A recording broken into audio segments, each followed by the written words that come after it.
Hello guys, this is the sixth video of data science playlist. Today we'll discuss about Naive-based classification.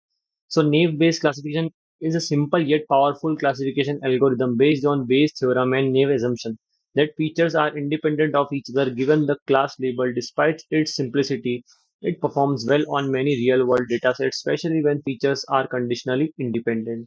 The main core concept of algorithm is to use Bayes theorem to calculate the probability of each class given features posterior probability, and it assigns the class with highest probability. Steps in names-based classification. Calculate prior probabilities like for for each class, calculate the probability which is the proportion instances belong to class C. Calculate likelihoods. For each feature X, calculate PXI C, the probability of feature X occurring in the given class. Apply Bayes theorem.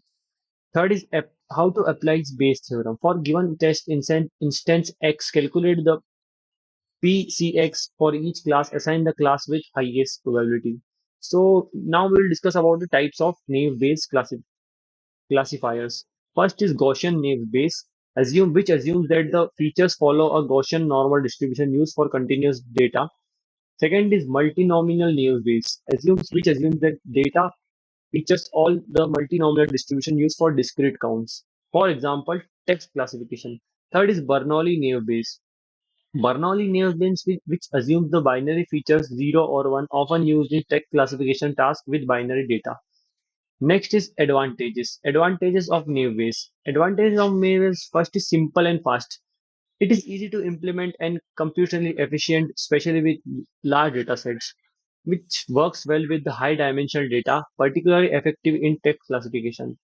Third is it performs well with small data sets. Even with less training, it can still make reasonable prediction.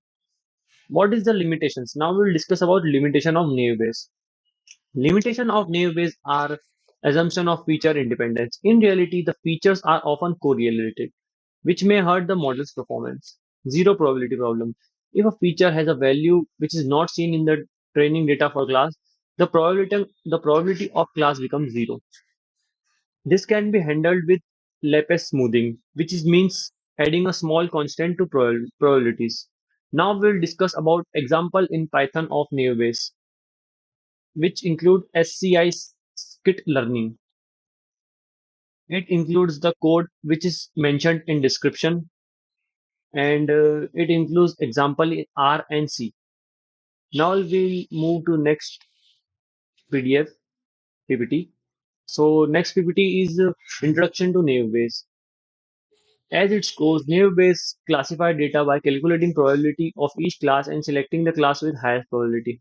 First is predictive power. Naive Bayes thrives in scenarios where it needs to predict like likelihood of an event or category. Probabilistic approach. It relies on Bayes' theorem to calculate the probabilities and make informed predictions. Third is diverse applications. Naive Bayes is widely used in spam filtering, sentiment analysis, and medical diagnostics. Next is assumption and principles of naive Bayes. Naive Bayes hinges on the assumption of conditional independence among features. This means the presence of one feature doesn't influence the probability of another feature. Bayes theorem. Bayes theorem, the algorithm applies Bayes theorem to calculate the probability of class given set of features.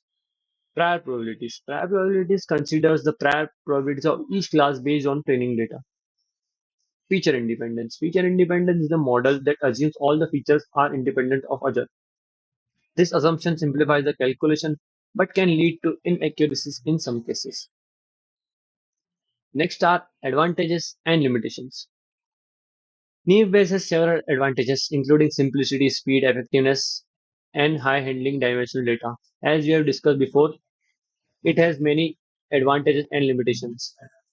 So some are mentioned in this PPT, like simple and easy to implement, fast training and prediction times, effective for high dimensional datasets. Some of the limitations are can be sensitive to independent assumption, may perform poorly with highly correlated features, can produce inaccurate results with small datasets. Next is how to implement new ways in R and Python. Both R and Python offer libraries for implement namebase. The process involves loading data, splitting it into training and testing sets. training the model, and evaluating performance. First is data loading. Data loading means import the data sets and prepare it for data analysis. Second is data splitting. Data splitting means divide the data into training and testing sets. Third is model training. Model training means train the naive-based classifier on training data. Fourth is performance evaluation. Performance evaluation means evaluate the model's accuracy on testing data.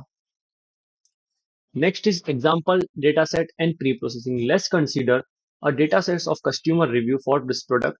This dataset contains features like product rating, price, and review text. We can use this data to train naive-based classifier to predict whether a customer review is positive or negative. First is data cleaning, second is feature engineering, third is data scaling.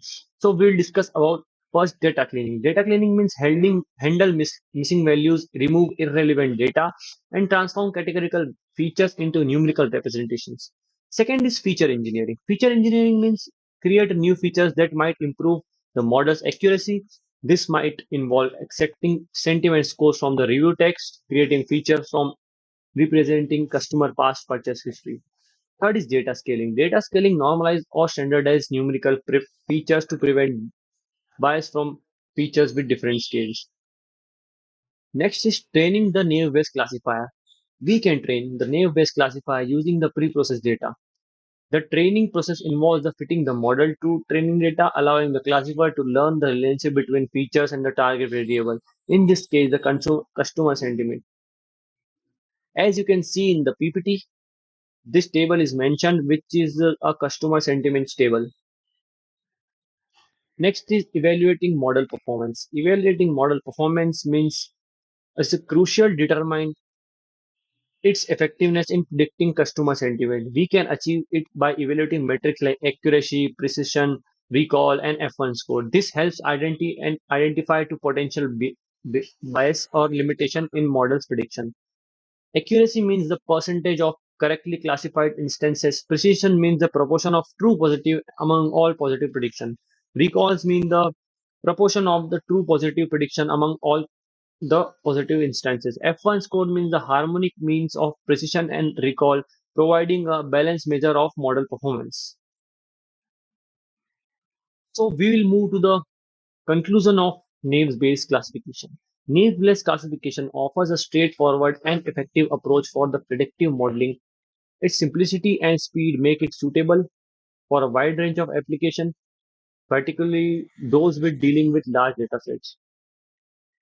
Real-world application of naive-based classifier like naive-based classifier has proven valuable fields such as spam filtering, sentiment analysis, medical diagnosis, recommendation systems. Handling large datasets, its ability to handle a high dimension data makes it suitable for today's data intensive environment for the data. So friends, this is for the today. If you like the video, please hit the like button, share the video, and if you like this channel, subscribe this channel. This is for today. Thank you for watching the video.